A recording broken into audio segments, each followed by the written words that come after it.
10 seconds.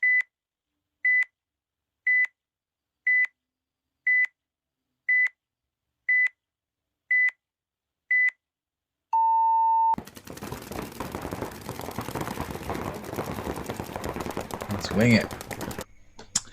What's going on, everybody? Welcome back from the View from the Dead Box. We are greeted today by our great guest and awesome teammate slash coach slash beast, Chuck Johnson, the animal himself.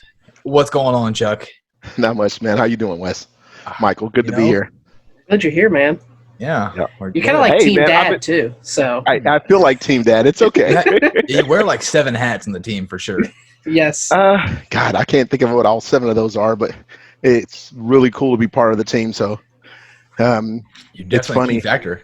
I've not been around guys as dedicated to the sport since I left Germany, so it's kind of nice. That's awesome. I feel bad because I feel like we're not really super dedicated as of lately, but you know, Well, I mean, you can only be hashtag committed 2020 as long as COVID allows you to be, you know. This that's also true. It's very true. With every fucking league either delayed or canceled. It's Okay. miserable, man. It's so insane because I feel like some of the smaller events are trying their hardest to keep going, and some of these small events, quite a few of them actually survive just on these events alone. You know, they use this take-in to either buy new fields for the upcoming events or buzzer systems and, you know, scoreboards, all that kind of stuff. But it's so hard because the sport, other than a few Nazi events that they run, there's not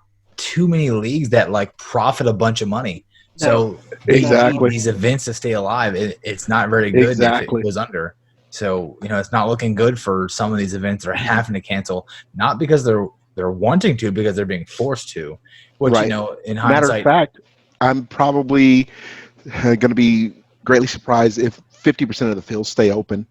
I remember there was a huge drop in paintball participation after like the market crash in 08. I can only see the same thing happening because of COVID. Yeah. I mean, I was just talking to a field owner today, and we were talking about paint, and they're having a hard time getting paint.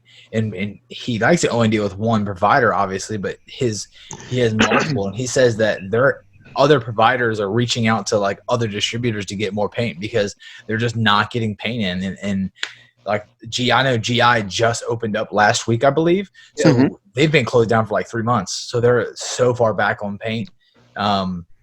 There's a lot of companies now that are just dragging their ass and just getting back open, you know, not, you know, for their fault. You think it's because they closed down their facilities for manufacture, or because they had a hard time getting supplies to manufacture the paintballs? Oh, it's a combination of the two, I think. Okay. That's what I would assume. I'm sure. I mean, as much closed down, there's still a lot of smaller fields still playing. I mean, we were lucky enough, for the most part, we haven't really had a close down at our field, but others weren't so lucky. So it's a shame because I felt like the end of last season was probably one of the best seasons I've seen paintball in a while, as far as a lot of these regional events are picking up and getting so many teams coming in. And then now it was crazy with that last MVPS we went to last season. Yeah. How many teams were there? And I'm like, wow, okay, this is nice. Wow, I mean, even in the beginning of this season, now granted, you know, that's always a very big event for them because of the combine, but I thought they said it was like 100 teams or something like that. Oh, there was at least. I mean, how many fields were that MVPS? There were, I want to say 6 4, or 7? Five or 6. Yeah. Either way, it's a lot. I mean, it's more than definitely any local series here. I mean, maybe on the West Coast, the WC, PPL has that many. I mean, I don't know. Here's the thing. That series has the advantage of being in Florida, so they can draw from the whole state of Florida. Yeah. Us from Georgia. Teams from South Carolina probably even go down there. Yeah. So what about you, Chuck? What about you? How did Chuck Johnson get his start playing paintball? Oh, come on. Let's see. I got to know. It was not a birthday party like everyone else. Right? No, mine wasn't either. I think, Wes's wasn't either. We're pretty unique. Yeah, mine was with Dad at a work function. So. Oh, okay. So mine, I guess, was kind of a work function. Wes, you're prior military, so you know about MWR. Oh, yeah. Yeah. So I went to basic training in like June 1990. Got to my first technical training in Keesler Air Force Base, Biloxi, Mississippi, and the MWR guys had set up a deal with the local field to go out and play paintball. And I'm like, hell yeah! I grew up freaking shooting bottle rockets at my teammates and stuff, so I'm definitely gonna go out and play paintball, right? Yeah, you inflict more pain. It's the progression. Exactly. So me and a couple other guys went out on this morale, welfare, and recreation trip. For those who don't know the acronym MWR, and my first time out, I go running up the field, kind of like I do now, shot smack dab in the middle of the chest. I'm like, well, oh. And then I think you've seen the little kid who takes the headshot and drops to the ground, all dramatic. Oh yeah, yeah, that was me. Like it showed, but it's okay. God, I know. I didn't play too much paintball when I was in the Army. I mean, I was playing way prior to the Army and through the Army, but I didn't play with the Army really more than I think one time, really. But well, okay, so I feel like it should have been more. Considerably older than you guys. That's also true. Now I remember they had training rounds, and we shot the training rounds, but we never shot the simunitions. Yeah, we never got to shoot people. And I used to hear stories all the time about those training rounds, and boy, there were some horror stories about those things. Well, yeah, because imagine the airsoft pellet, but just a little bit bigger, right? And then it's waxy, so it's not like a paintball where it's a gelatin coated and filled with fill. No. It's like a little wax round. So yeah, it hurts.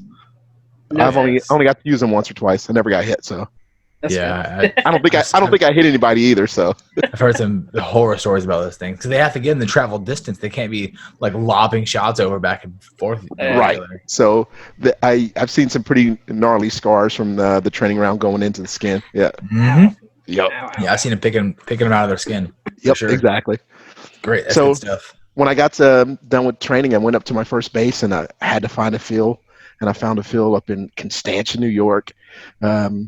Long closed, but started playing like every other weekend out there, man. 100% pump action, That's awesome. Oh, yeah. So that would have been still around 1990?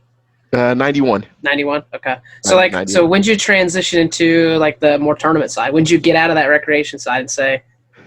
They closed the base in like 94, and I went down to Florida and started playing at a field there, right in Pensacola. I think it's long closed now. And the guys were like, "Hey man, you're a pretty good paintball player. You want to play some tournaments?"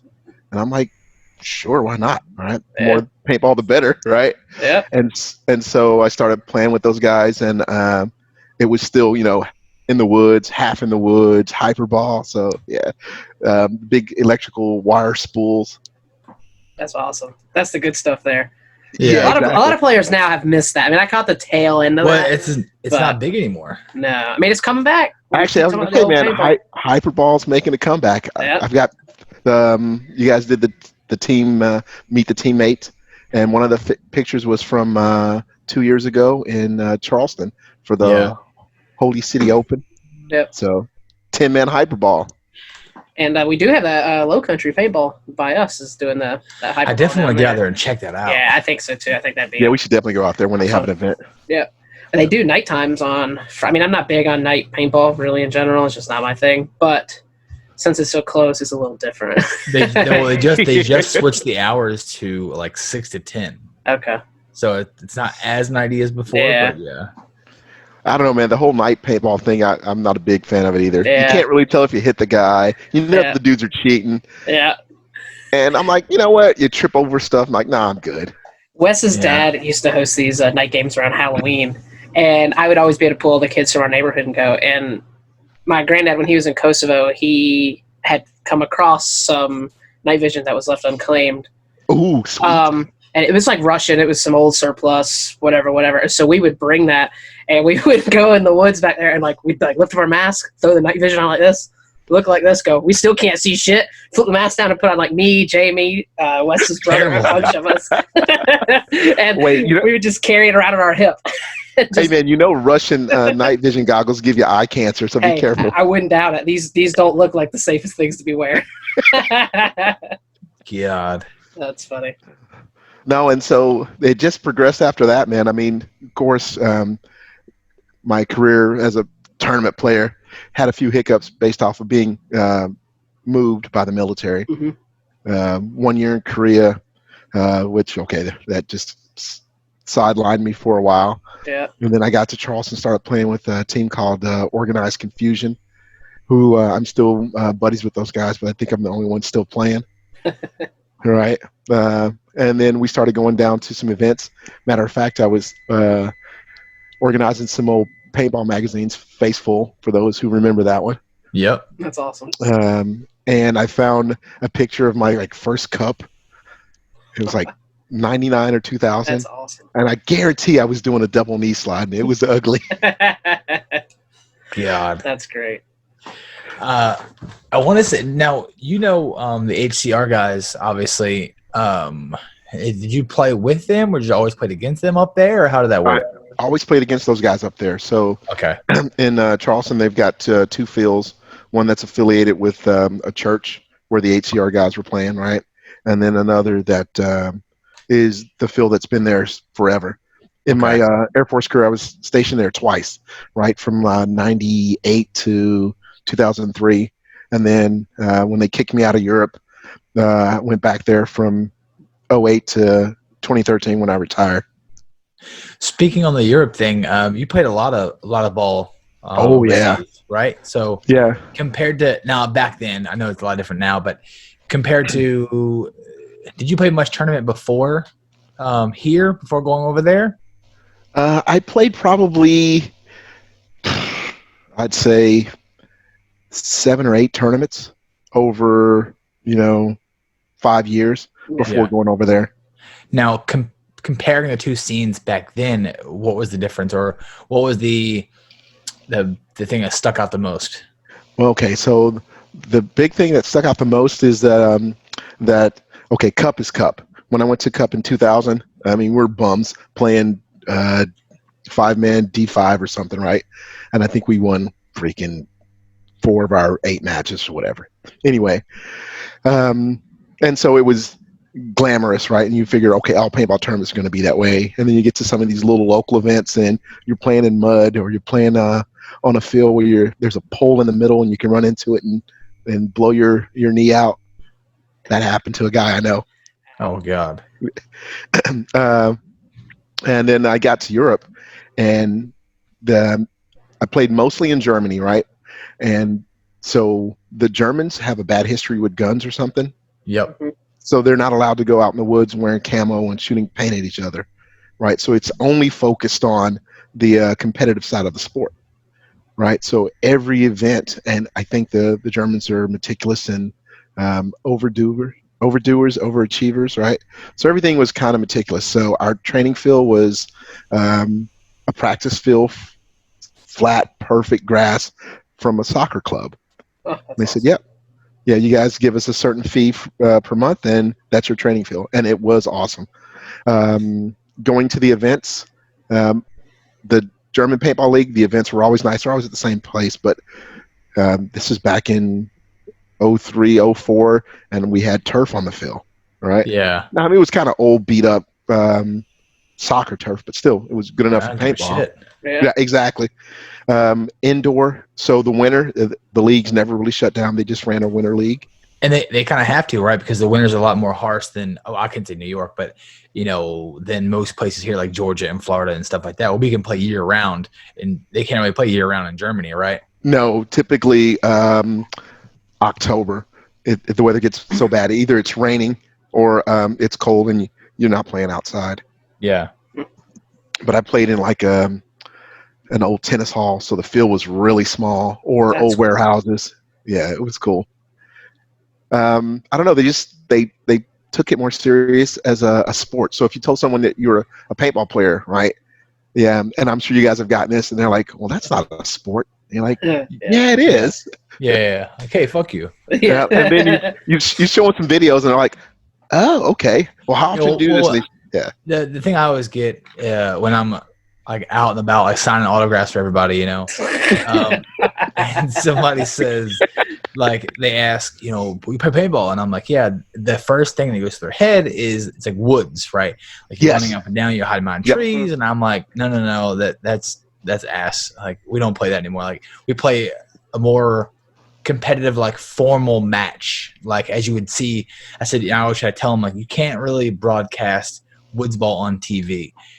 People don't really want to watch that. They want to watch fast pace, like symmetry, where everybody has an equal playing field, something like that. And I try to explain to them it's as close as you can get to X ball as like football. Like one team scores, one goes up, other team, and so you have to keep it somewhat like that. And I always try to tell them that, but everybody always says like, you play paintball? I'm like, yeah. And they're like, oh, well, I play in my buddy's backyard's cousin's brother's house, and we hit behind trucks and golf carts. And they froze their paintballs, right? Oh, that's a for God. If I had a nickel for every time I heard that, Jesus, I'd have as much money as you, Chuck. But, so you'd have $2. Yeah. We used to go out there and leave high school with them, come home and they're frozen the whole bag. Yeah, like okay, buddy. God. There's some science behind that I'm not going to explain to you just because I don't want to. Right. Yeah. But no, I would always tell people like, okay, there's two schools, one where you pretend you're G.I. Joe or Rambo, and one where it's a sport, right? Yep. And then I said I play the sport, and then you show them some videos, and they're, oh, okay, I get it. Yep. Yeah. And then let's see, I don't know, man, the atmosphere. I think I played at the highest levels during the best time to be a paintball player. So when I got to Germany, we're 2003. We played the Millennium Series, and it was nice.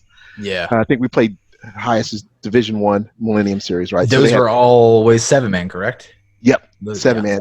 7-man, 15 balls per second. So bring it back. You know what I'm saying? Hell yeah! I can't remember. Make paintball violent again. Me and you were playing at roughly the same time, and I can't remember if the Millennium was it always ramping in the Millennium always? Yes, it was always ramping. I remember when the guns came over, when it went to PSP, it obviously went to ramping when and Xbox got big, but I can't really remember. You were playing when there were 3 leagues, right? When there was the Nipple, the PSP, and Millennium.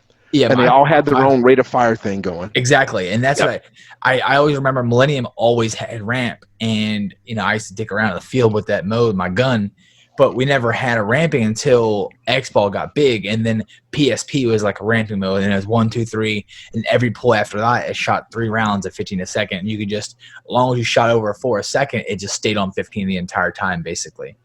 Exactly. Keep talking. I've got a refill. He's got to refill his drink for those of y'all not watching.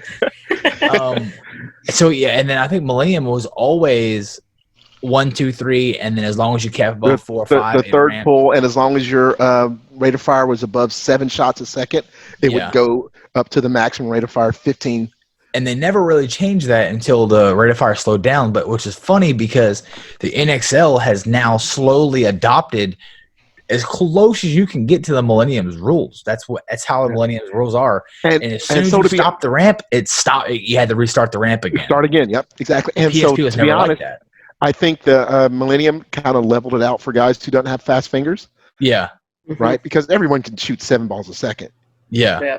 Right, and so once you get to 7 balls a second, like if the gun takes over, like all I have to do is keep this rate of fire up, I'm good. Yeah. Where was it the Nipple that was uncapped semi. NPPL uncapped semi, right? And I know dudes who were shooting 21, 22. Yeah, okay, well, high rates of fire. You call it cheating if you want to.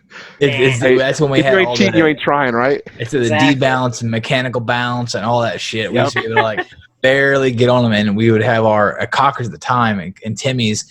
They would be rolling like 16, 17, 18, and I was probably not even pulling like 8 or 10. Hey, say what you want, man. I still want a Timmy. I've been looking for a Red Legion Timmy. Yeah. When I played with Michael, before they were using Timmy's, I was using Timmy's.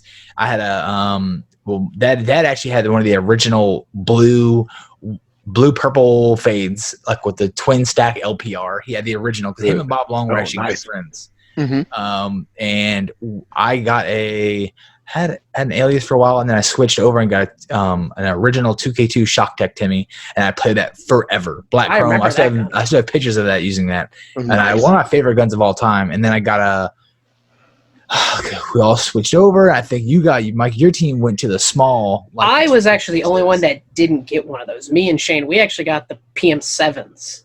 Oh, okay. You guys had won those at a GFOA or something. But like Gordon, Taylor Parker, all those guys, they had got the 2K6 Empire Timmies or whatever they were called at the time. They had a different board in them than like a Frenzies. Yeah, I forget what it was. Well, I think that's what they were. Yeah. Yeah. Well, I don't know, man. For me, I played with a buddy's. I think it was an Alias at Toulouse, one of the events in Toulouse, France, and I'm like, this gun is great. Yep. And he was like, yeah, well, you should get yourself one. And then I think the next season we moved into Angels, 05. Which is huge over there because we were using Angels. Dad was always an Angel guy, but Angel ran like England. Like that was like everything over there. Yeah. Big time. That was WDP ran that entire like place. Nobody. It's actually kind of sad to see that they're not really around anymore. Yep. They just slowly died off, and it was bad as it is. It's kind of their fault to a certain extent that they stuck with the same design forever, and then when they slowly tried to get something new and they tried to go with the A1 Fly, which is in the A1, it was a little bit different. It kind of fell on its ass, and we were one of the first teams in America to use them, and we were like their training dummies. They weren't selling them really yet, and Dad got a hold of like 7, and man, we were like their crash dummies. That the guns were not firing, they were like skipping and breaking paint, and we were slowly figuring out all the problems with them. And I'm like, I am about fucking tired of this gun. I'll tell you that. It's funny. I watched Reese for that coached or played with the UCF, and I guess he also played some with Nexus. Yes. Yeah, and the London Tigers. Yep. So for sure, I probably played against him. If he was playing in Europe in like 03 to 08, I guaranteed I played against him, right? And I did play against a few English teams, and they were using, the A1s, the Flies, and we rolled them up. But what model Angel did your brother have? That Rasta one? He had that for years. A1. It was an A1. Okay. Is that A1 Rasta Fly? Because he had that thing up until 2012, 13. He shot that thing forever. No, he recently sold it. I'm saying recently, probably 2 years ago now. He couldn't get. It didn't have one of the rebuildable rams in it, so it just didn't work anymore. I mean, that gun probably killed. He had it from 08 to honestly used it every season to 2013. He just was like, this gun shoots great. I don't have problems with it. I'm going to keep using it. And we were playing a scenario event, and it stopped shooting at that. And he brought it back, and he was like, I think it's just done. There's just nothing more I can do. The ram probably broke. Yeah. Did he give it a funeral? He hung it on the wall for a while, and then eventually put it on PB Nation. Or probably Facebook Marketplace, honestly, and sold it on there. But. We were breaking. I'm telling you, we were like test dummies. We were breaking shit in the guns. We broke rams off. We found out that you had to have a gasket in between the breech to close down because I was feeling air come out of my hand, and I'm like, why is there air? And we found out that they designed the O-ring went there. Well, then after 4 or 5 cases, the O-ring would disappear. So then they changed the glue and sent us new ones and said, use alcohol and pull all the glue out of there. And then these are new super glued ones. Put these down. They'll never have another problem. Sweet. We did that. Then we kept breaking paint. 2 cases later. I'm like, what? Like, you guys said you'll never break paint with this gun. We're breaking paint. They sent us a video of them chilling paint, like cold paint. And they were dropping it from their knee by the handful, and they were all breaking. They would literally drop a handful, 8 of them from the knee, and they go, they'd all break, and they put in the gun, and they were just ramping the entire time without busting. He's like 290, 290, 291, 298, and just ramping them. He's like, they don't break. Come to find out, we were all using halos, and they were force feeding. Force feeding, and the stack in the gun, the breech was seeing a ball and a quarter, and every now and then the bolt would come by and clip the second ball in the breech and bust it. So they said. They're all using freaking Gensu, right? Yes, they were all using eggs and velocities. They said, put a velocity on the gun. You'll never. And this is 6 months into it. I'm pissed. They said, put a velocity. You'll never have another problem. We switched velocities, went away. Never broke paint ever again. Yep. I'm like, you son of a bitch. then they took the bolt and they milled the bolt back, ramped it, so then it pushed the ball up instead of chopping it. So Yep. we literally just had the shitty gun. We had to design it for them basically. Hey, this isn't Way working. to work out the kinks for everybody else, though. I mean, Yeah, that's exactly. good on you, man. Yeah. Speaking of Germany and you playing overseas, how's the beer over there compared to here? Right? 'Cause I know you're a big beer guy, man. right? I fucking love beer. Yeah. You can tell by my physique that I'm a big beer guy. He's perked right up. Like he's happy now. Actually, the beer is great, man. It's funny. Every town of any size kind of has its own brewery, right? And it's not like the U.S. where you have a microbrewery and that's the only place you can get their beer, right? No, it's like these breweries have been in existence for 100 years or something, right? They got laws that they have to brew to, right? And so it won't be all over Germany, but you could find that beer in several other towns, probably 2 or 3 their states away. And so Now, wherever you go, you can find good beer. I always hear them talk about it, and a couple of other guys, Graydon and Powell, we used to play with. They were always go to a bar in Statesboro, and I think Graydon more than Powell, but they would drink these. Definitely Graydon more than Powell. Yeah, there was a wall, and I believe, if hearing the story correctly, a list of 100 beers. Yep. And they would accomplish these beers throughout the summer. Well, one of them I think is the Warsteiner. Is that the boot? Is that Warsteiner Pills? Yeah. Yeah. So now, did you have that? Did you have that while you were in Germany, or do you only have that? Of course. No, you can get Warsteiner here. Just go to any beer place and get Warsteiner, but they're much better beers. Man, if you want to have an episode on what beers to drink when in Europe, I can help you out. That's your thing, yeah. We'd have to film that at your bar, though. Yeah, come on. Or we can have one of my old teammates from Germany come over and he can have a list of beers. Like, if you can find this beer in the States, buy it, drink it. Jeez. Wheat beers. So dark wheat beers. Yeah. Weiss beer. Huh. It's good. If you ever want to do a boot, Junior, we got a boot at the house here from when my parents were in Germany. Yeah, we have they've had that thing for like 25 years. If you ever want to drink out of a boot. That definitely sounds like something that needs to happen at the next team party. Yeah, for real. So you leave. How long do you play in Germany? Sorry, okay, so let's see. I guess I got to tell the story of going to Germany, right? I just figured my career was over. I've been playing with Tin Man with Bad Karma out of Florida, right? Orlando area, right? And this is back in the Strange days, Jack's Warriors days, right? And I think we probably would have been like Division 3, right? And so we kept going down there, and we got cherry picked. You see somebody who's good, and like, hey man, who you playing with? You want to come play with us, right? And I played with those guys for a season and a half, and then I got orders to Germany, which obviously I wasn't going to turn down. And I was like, well, my paintball career's over. And a buddy of mine said, no, go to Bitburg, Germany. There's a team that plays out of there called Eiffel Blitz. And I'm like, okay, I'll go. So I messaged the team, said, hey, can I get a tryout? And they were like, yeah, sure. Come on, we'll give you a tryout. So they put me on the field one-on-one, which I think both you guys realize I'm not very good at one-on-one. We'll talk about that later, I guess. Right?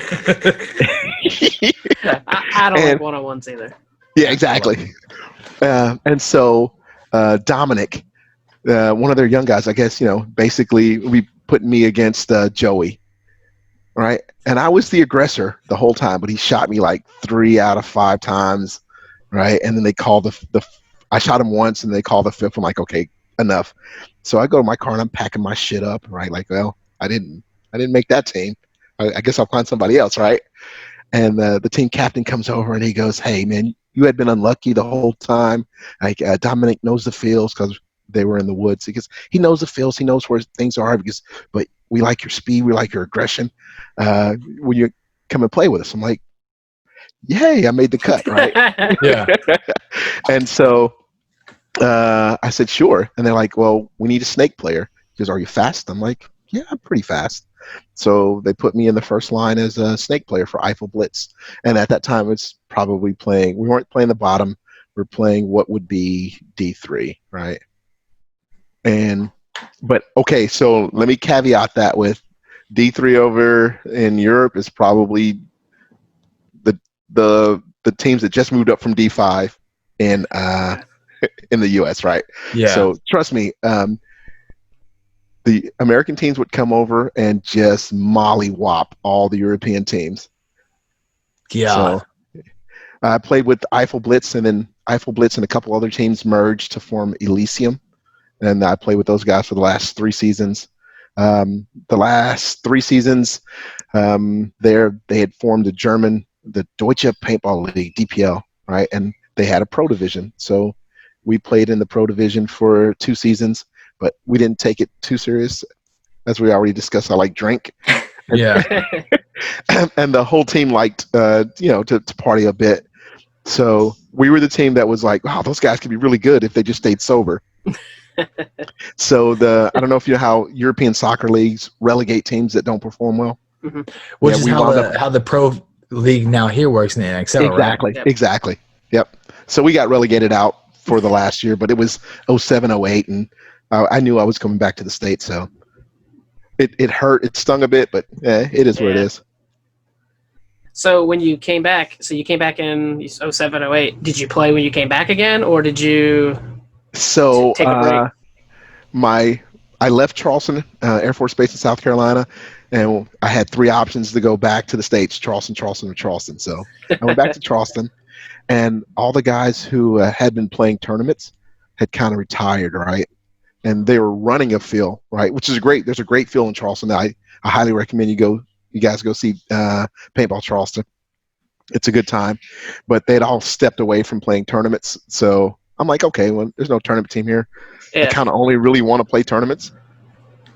Like Wes said earlier, like, I'm not G.I. Joe. That's for bums, whatever, right? And so I played every 3 months just to make sure the gun still worked. Yeah. Yeah.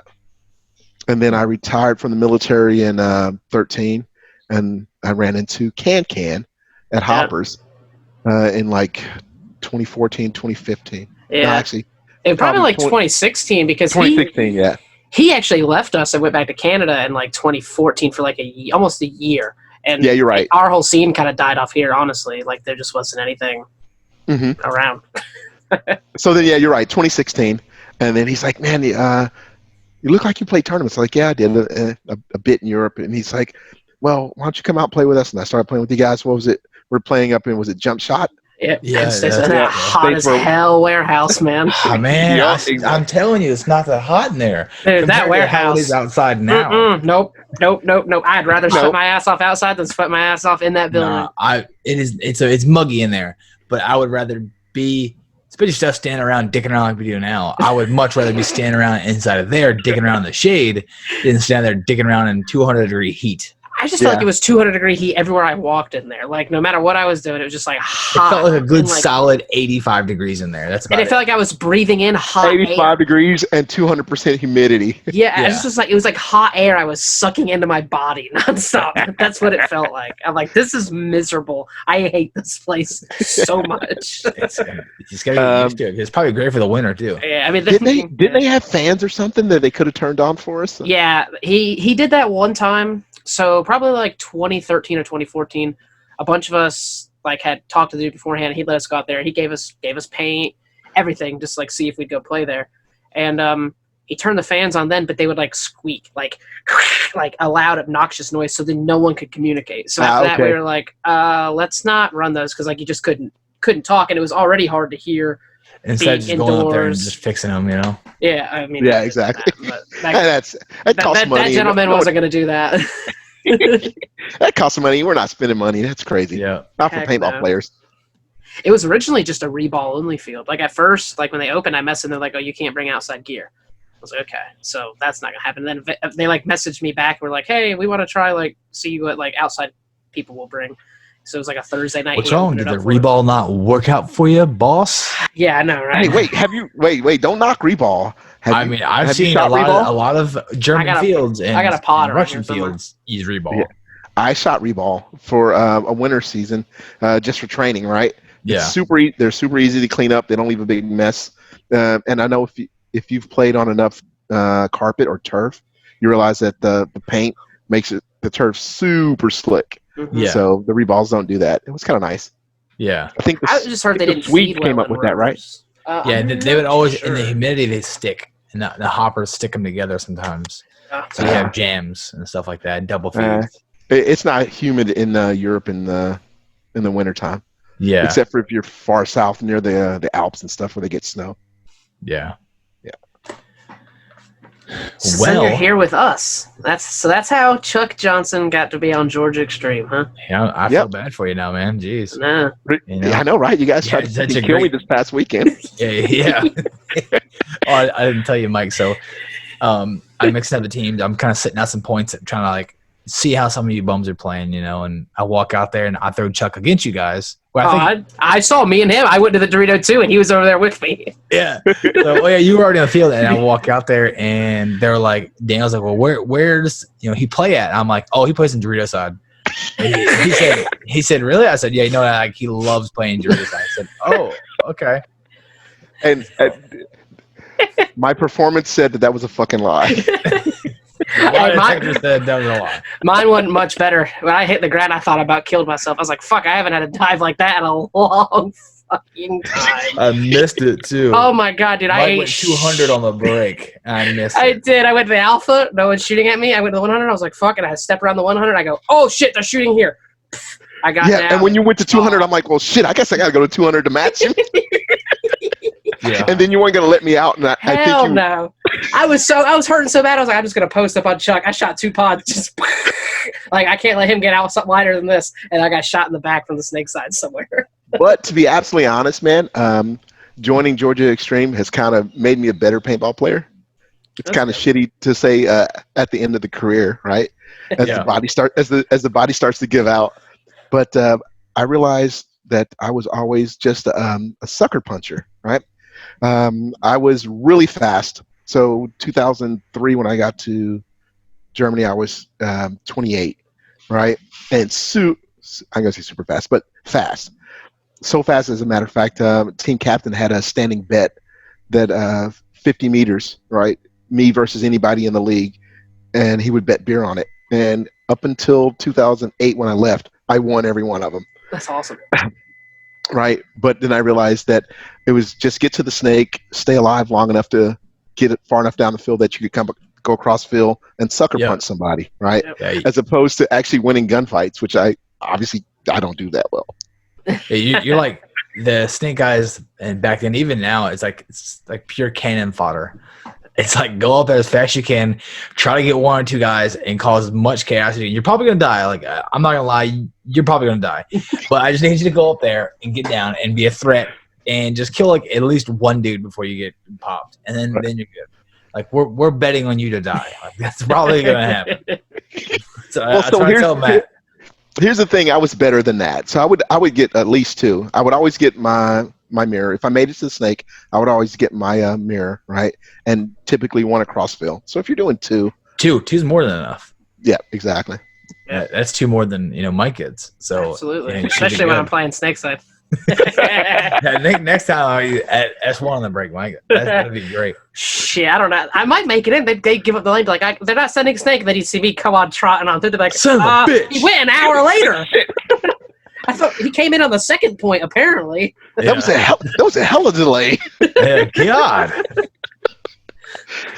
That's funny. Or I'll just give you the wrong call out and let Wes run down and go blast one of them. Yeah, just dunk your ass.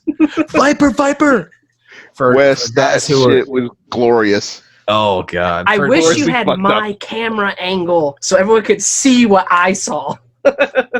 So for everyone listening and trying to figure out what we're talking about, there's a point this weekend we were scrimmaging, and I decided to play snake corner behind Matt, and just to see how he's playing. And Matt goes right into the snake. I get behind him, and I'm shooting the wire, and I'm rapping the entire time, and I'm letting him know, like, there is nobody on the whole right side of the field. Go all the way down without stopping. Like, just go all the way to the snake one and shoot everybody in the back. Like, this is your glory play. Like, this is what snake guys live for. Do it. Yep. And I'm shooting and shooting and loading and shooting and shooting and shooting and loading, and I see him, like, in the middle of the snake somewhere, but I'm like, we're not killing everybody instantly. Everybody should be dead by now. So I move up next to Mike, and we're kind of talking, and I hear the call. Mike says, Viper, Viper, and our call for Viper is halfway on the snake. Like, that means the bad guy is halfway on the snake. He's there. So Snake 50's got to die. Yeah, he says, Viper, Viper. And in my head, the guy that filled out late to the corner, super late in the game, must have shot Matt out and went into the snake 50, and we must have missed it. So he says, Viper, Viper, and I just take off. And we have both cams of it. I have my barrel cam of me coming around and dunking the Viper, and then we have Courtney on the opposite side of the ref over there watching, and she's filming it. Well, I take off, and I get right to the Viper. I start ramping on the Viper's bunker, and I come around, and lo and behold, it's Matt. Still, he's in their snake 2 on the what would be the other side of the Viper. Yeah. And Mike's seen his barrel and thought it was the opposing player. So I was already ramping at that point. So I'm sorry to tell you, he got one in the back, or sorry, one in the leg, 2 in the back, and one in the back of the head. Hey, it was a beautiful move. Yeah, it was great. Just play it. When you play it, don't tell anyone that, oh, that was my teammate. Yeah. You'll be fine. Yeah. God, guys, if y'all could have saw my angle, I'm shooting at the corner because we kept him from going to that corner for 45 seconds. Just shooting. Yeah. He makes it into the corner. I go to reload. Wes comes to me. And then, like I said, we talked. And then I see someone. I was like, well, maybe did the corner just dive into the 50 snake, like from the corner, like when I reloaded and blocked my view? No, he didn't. He stayed in that back right corner. I like to refer to the positions as 1, 2, 3, 4, 5. 1 being the snake player, 2 being the Dorito attacker, right? 3 being the guy behind the snake player, 4 being the guy behind the Dorito, 5 being the linchpin, the guy who links the whole team together. So you're playing 5. I don't blame the 5, but I'm telling you right now, Wes, you're a terrible number 3. You should have known he was there too. I mean, hey, I knew he was there somewhere. Hey, pad them stats however you want, man. Pad them stats. When I get the call for Viper, I don't hesitate. I just go. Like, hey, by the way, I marked that down in the scorebook as a confirmed kill. Thank you. Good. That's all I needed. That's what I'm looking for. Man. Oh man, I'll have to put the video on the page. I don't think I put it on mine. I think it's just on the Georgia Extreme page. So yeah, you should definitely put the video like in the bottom corner and just have it repeat the whole time. So when people get to like, what are they talking about? Yeah, I probably will. I'll put it on the YouTube video for sure. What is your wildest paintball story, here or overseas, wherever it would be? Like the craziest shit that happened on a field. On the field or off? On the field. Or even at an event. Like, how about, what's the craziest one that happened on the field? And then what's one that happened, like, either going to an event or, in a hotel? We have some wild-ass hotel stories that shit, like, that's an episode. That's an episode. Just hotel stories. Yeah, that's true. None of my hotel stories are PG, by the way. So that's fine. Let's see. I don't know. Wildest thing that happened to me? Or just like while you were at a field, like, just some crazy shit that happened on a field, like while you were there at the event or something. Saw a guy dive in and break his jaw because he went underneath. His barrel went underneath some carpet. So they just kind of overlapped the carpet a little bit, right? Yeah. His barrel went underneath, and the tank came up and bang, right in the jaw. I think that was Belgium, a winter series, right? That's a rough one. That could have made it on the crazy paintball injury one. I've never seen anything. That's probably the worst one I would have seen. Yeah, I mean, and you couldn't tell. You couldn't tell it was broke, right? Yeah. But the guy, he kept like, "Oh, what is this? Is not right. Something's not right." Yeah, and it was broken. Seen a field layout where all the bunkers were exactly parallel, side by side. Yeah, all the way up. I've got photos of that. It was terrible to play. What do you mean, like all Aztecs and all towers and all Doritos, like that? Yes, yeah, and all side by side. So if you turn exactly what? Amsterdam. I forget which season, but Amsterdam. You would turn and you look immediately 90 degrees to your left, and there's another guy, and then beside of him another guy, and it was 5 bunkers across. I've got photos. I'll share them with you guys. Yeah, I'd like to see that. I don't know. Playing in Europe, so Amsterdam, since I was talking about it, I went to the ATM because we were going to go to a bar afterwards, right? And so, that the grass has been legal in Amsterdam for a while. Oh yeah. And so, but you're supposed to go to a coffee shop and sit down, order your stuff, and smoke Yep. there, right? Or take it home. I'm getting cash out of the ATM. And I'm like, what is that smell? Right? And I turn around and the guy behind me is like, are you done? He tried to hold it. Are you done? Like, yeah, man, hold on, I'm done. Here you go. So that was crazy. That's funny. Yeah, I guess it's probably the craziest thing. You're just not outside. used to it, especially coming from like America. Yeah. Right, exactly. Especially if you're in the military too, where Yeah. you know they're gonna test your urine. Yeah. God. I was in Europe when Dynasty won the Triple Crown. Oh, that's the third time. That's 07, right? Yeah, that's 07. Yep. And so that was pretty badass. Or you guys have seen Heroes for a Day? Yep. Best paintball movie ever. Yeah, so that's Mike's favorite. I That's don't know. my favorite. I love it. I don't know. Everything excessive. I love it. Yeah. So I drank with those guys and stuff That's cool. after they won Paris. But the That's funny thing cool. is, Dynasty wasn't there. So Yeah. Yeah. They Asterisk. talk about that in that. yeah, exactly. That was pretty cool. They get an asterisk next to their name for that. Exactly. A win's a win. Exactly. Not their fault they didn't come. They could have came. But I don't know. It was just for me the high time of paintball, Yeah. where things were really fast, really violent. 7-man was awesome, right? Because you really kind of had too many games going on at once, right? Yeah. But as long as the guys in the center kept the communication going, you kind of knew what was going on the other side. But I've literally seen where guys are trotting to hang the flag or pull the flag, and then they realize, oh, there's pops out of somebody on the nowhere. Dorito side. Yeah. And for me, being a Snake player the whole time, I think I played the center a few times just because they want someone fast and aggressive in the center.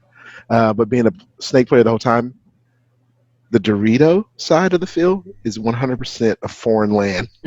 Yes. You're like, wait, this is completely different. Yeah. That's funny. Drinking in the middle of events. So we were the team that was known for drinking. I've got some magazine stuff I can show you guys when you come over to the house. Our team captain, Marcus Koenish, his dad worked for Bitburger Beer. So I'm sure you've heard of Bitburger, right? Yes. And so they have a brewery right there. And so everywhere we went, there were Bitburgers free, right? And so we were known for the drinking team. And we had a day going in a winter league, and we're playing great. And it's lunchtime. They take a midday break, and they're like, okay, we resume in half an hour, right? And the team captain says, hey, have a beer, and let everybody see you having a beer. And they're like, wait, you guys are drinking? Like, yeah, of course we're drinking. What else will we do? Yeah. That's our job. Wait, we're here to play paintball? Oh, this is for fun. This is a drinking day. Exactly. So, okay, this is actually a question kind of for both of y'all, because y'all both been playing. I mean, I've been playing a long time, but both of y'all definitely have me beat. So, what keeps y'all coming back? I mean, both of y'all have had times where y'all could have hung it up, but neither one of you have. Why do y'all keep coming back? Wes, you want to go first, or you want me to go first? I'll go first. It's fine. I like shitting on people. Okay. Like At least he's honest. Yeah, I felt like I always get people mad when they say like, all right, well, listen, guys, today, like, just go out there, have a good time, have fun. Like I've told you guys, like I stopped playing for fun a long fucking time ago. I like that fun thing went out the window, and I was like 14. Like I don't play for fun anymore. I only play to like. Even if I don't say I don't play to win, but You only play to shit on teammates. I got it. yeah, that too. I play to like inflict pain of some sort on somebody else. Like if it's typically the other team, that's what hopefully it's what it is. But I always love the feeling of like a close game and then the win. And I think it's not necessarily me winning. I think it's them being sad for losing. Like I'm happy that he's upset. Like that makes me better. Even if it's fucking tiddlywinks in like an alleyway against like 3 random people. I don't even care if I won. Like if they're upset they lost, I get happier. Like that makes me happy. Hashtag grow the sport, huh? Hashtag, like it's just so that's what it is. I play to like make people sad. Fair enough. That's not what I thought I was gonna get. Jesus, hopefully I'm gonna give you what you thought you were gonna Chuck's get. like me too. No, actually, there's nothing better than that when you hear that 10 seconds. Yeah. Right? Your heart rate starts to shoot up, the adrenaline starts to shoot up, and okay, for the next however long this point lasts, it's just me, my 5 dudes versus them and their 5 dudes. And you know what? Fuck them 5 dudes. Yep. So I mean, I guess that's partly shitting on people, man, but I don't know. Oh yeah. Addicted to it. Yeah. How about you, Mike? I'm very quiet. I'm not a vocal person. We're out there playing, but I'm very competitive. So just the competition aspect of it. Anything competitive, I can do. Sports your whole life like that. Yeah, I mean anything like baseball. I played soccer when I was younger. Anything competitive, I want to do, no matter what it is. If once I like even playing a video game, I find out you could like play on a team of that. I want to do that. Anything that is just like take it to the next level of what people recreationally will see it as. I just want to do at the highest level you can. Which surprises me, Michael, because for competitive guys, you're not into the like. I love that pre-game huddle, everybody's shaking side to side, talking shit. Nope. And we're gonna do this, we're gonna do that, and you're like all quiet. Yep. Like, I keep it gonna go out and play the game because in my head I focused on what I know what my job is when I'm gonna step foot on that field, and I want to do that job as best as I can. And I don't want anything to distract me from it. Yeah. And so if you guys ever listen to my gun turn on or off, right? Yep. It'll say "Die, motherfuckers, die!" Right? Yeah. And so awesome. we used to say that at the huddle, right? And like, we talk whatever last minute or last second game plan we're gonna do, right? And they're like, all right, one guy would scream, "Die, motherfuckers!" Right? And the rest would scream, "Die." That's awesome. And so the rest ask us to stop because it's kind of vulgar and it's not nice. Yeah. And so people on the sideline who supported our team would do the scream that "Die, motherfuckers," which the refs couldn't do anything about. Yeah. And then we would scream "Die." That's awesome. And I had a guy played in the Winter League in Belgium, and he's like, "Man, the first time I heard you guys say that, I wanted to just destroy you," right? And then he met me, and he's like, "Actually, you're a really nice guy." Like, yeah, it's all about getting your team pumped up and ready to go. That's mindset. Awesome. I like that. It's all mindset. Yeah, exactly, mindset. Yeah, I same way. I don't try to get too pumped up. I mean, when I'm in the zone, like I try to like lock in, but I'm not also running around just like screaming and yelling, like trying to get pumped up. But once I'm in, like locked in, like I'm ready to go. Yeah. Like just keep me Actually, going. to be honest, man, I believe every team needs a hype man. Yeah. Oh no, I agree with too. And normally, I would say too for us, we never really had that when I was like. Really? I mean, we were all really quiet. Like seriously, it was. Yeah. I don't know. I mean, not like I don't want to say we're pretty humble people in general, but it wasn't like that. We just never had a dude that was gonna. I know Junior's not. Is not humble, but most. Like when he's honest. Big cock move when I won that when it came down to that last event that we played where I had to go to overtime and it was the 1-on-1 for all the money. I got out there and I'm like I walked off and that MVPS I remember that. And I walked off and you said we just want a close point to go to overtime and I walked the field. I'm like da da da and I'm trying to burn clock out to catch my breath. I'm walking slow as I can, hang the flag slow as I can, walk off field, and then like, all right, 1-on-1's overtime, and I walk off, and all you guys are looking at me in the pits, and I'm like, all right, well, who wants to go out? Like, and you go, and I think I came to you like, yeah, you of course, motherfucker. Well, you're going out. I'm like, all right. So I got out there, and then in my head, I'm walking out. I'm like, I'm just trying to stay cool, calm, like collective. I'm okay. I'm like, hey, this is for everything. Like, I can get fucking shit on right here and then lose it all. Like, and everybody's watching. Like, this is not, this is a terrible stage to do it on. But once I shot him, it was great because I ran by that flood. Yeah. Like I ran by a dad like an asshole. I ran by the fucking the pit like talking shit. Like I'm like, and I got to the back with you guys, and we're all happy. And I'm like, man, that was really a dickhead move. And the guy was so much more like chill. He walked over. He's like, hey man, great game. And I'm like, yeah, it was a good game, man. Good game. And I'm like, I probably shouldn't dab on that dude like that. That's really an asshole thing to do. Should just. At least you didn't hop or dump on him or anything. Yeah, I could have did that. Hey, but you know what? That was a really great point, because I don't know if that guy decided he was going to pod or whatever, and at that point he took his eyes off downfield, and you bumped out, and he comes up looking where you were, and he's like, "Hey, I'm not there anymore, homie. Eat this." Yeah, he was. Yeah, he decided. I lined up on the far D side, and with him, and he'd seen me, and I waited until like 2 seconds, and as soon as it started, I just jumped to the snake side and then ran right up to the X, and I can see him still shooting D side from the home. I went all up to the X and just posted on the right side of the bunker, and it's like first snap out, whack, shot on like first ball. I'm like, oh wow.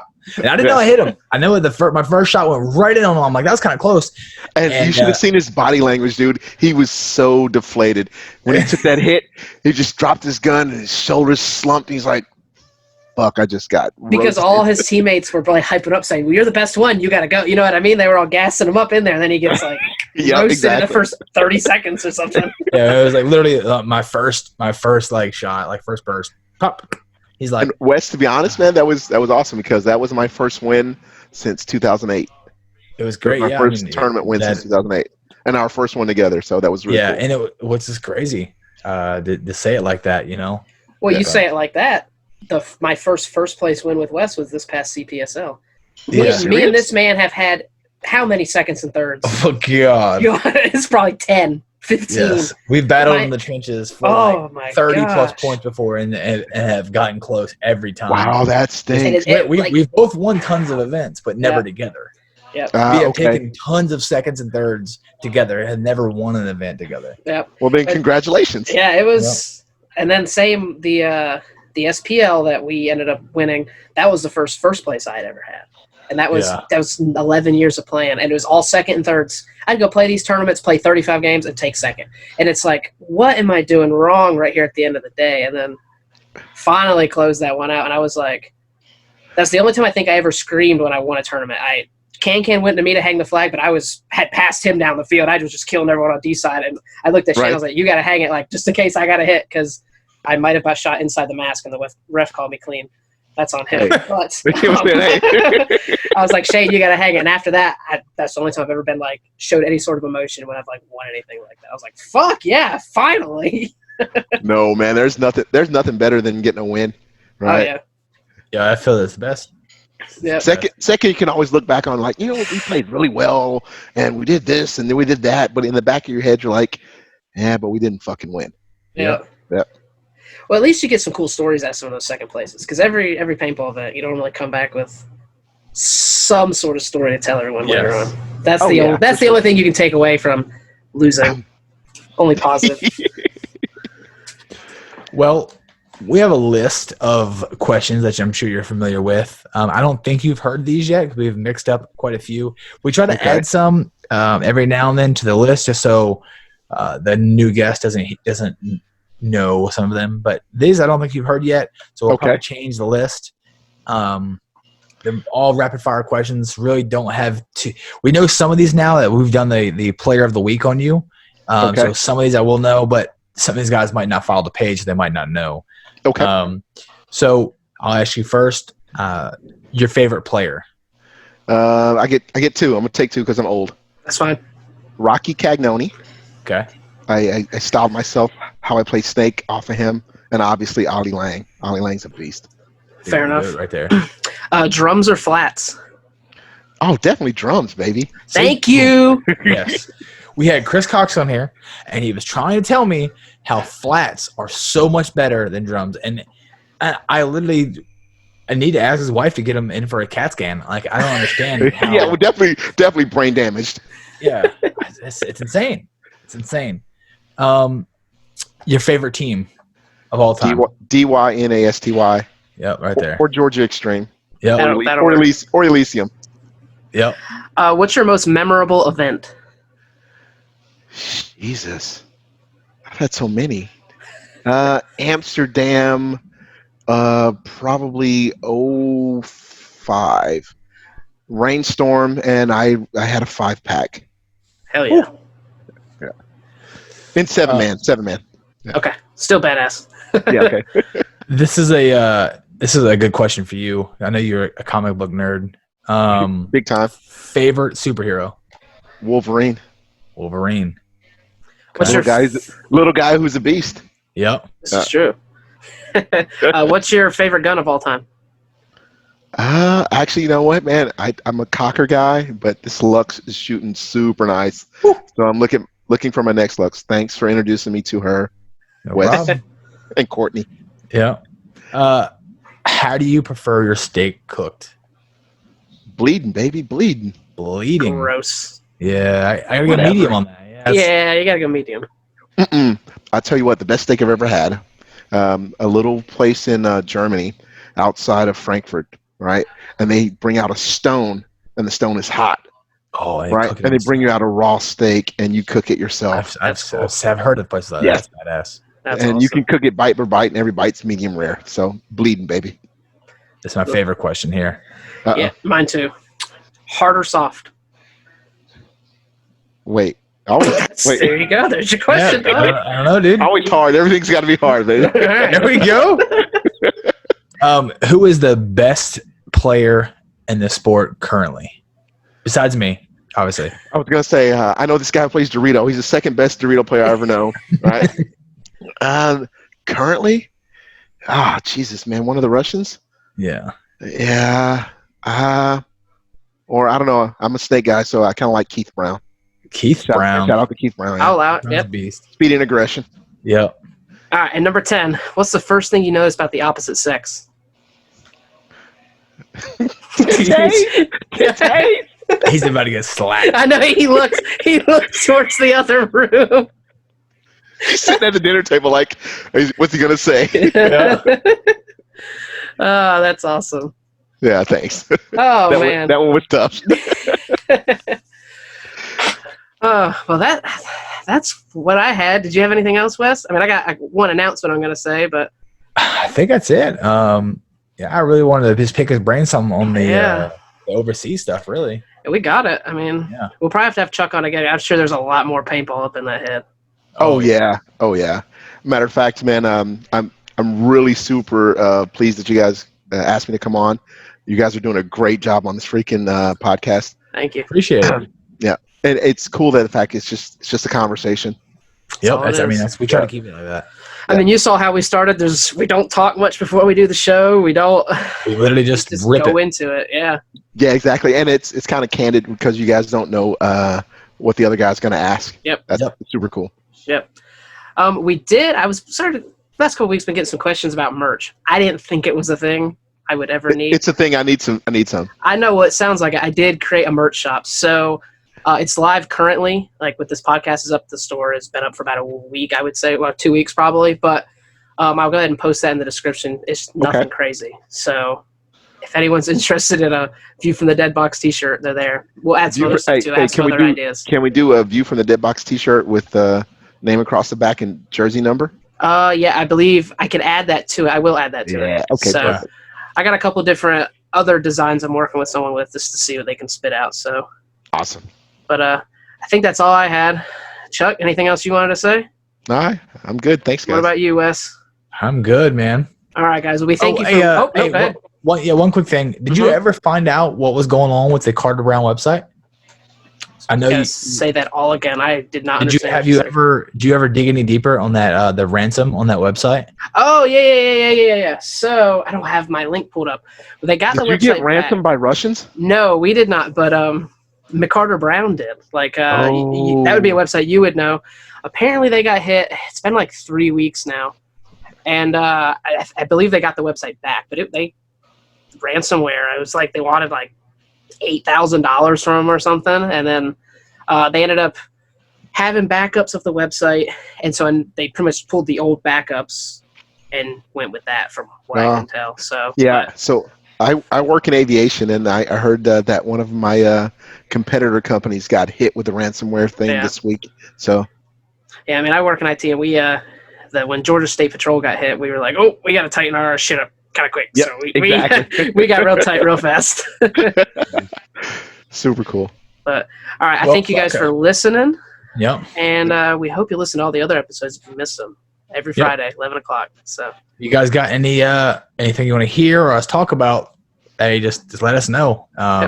Check us out. We're trying to get more topics. We're always looking for more topics. Anything, Yep. So, thanks, guys, for listening. Peace out. All right. Later. Peace out, fellas.